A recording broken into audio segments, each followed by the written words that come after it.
সাল্লাম হাদিসগুলো বলেছেন, এক সরিষা দানা পরিমাণ মিথ্যা নাই এখানে।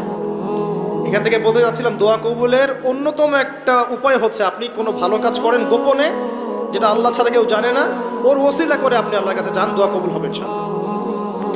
আরেকটা অপশন হচ্ছে আল্লাহ পাকের যে নাম এবং সিফতগুলো আছে এগুলোকে ওসিলা করে দোয়া করা।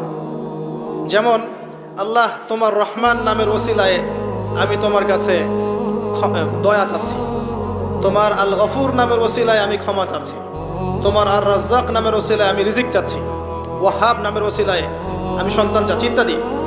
কথা কি বুঝতে পারছেন? যে নামের সাথে যে বিষয়টা যায় এটা ওসিলা করে আপনি দোয়া করলে ইনশাআল্লাহ তাআলা আপনি আপনার ফলাফল পাবেন। আর একটা সবচেয়ে বড় অস্ত্র শিখিয়ে দিচ্ছি, এটা আমি কাউকে শিখাইনি আজ পর্যন্ত, আজকেই প্রথম। এবং আমি আমার জীবনে দেখেছি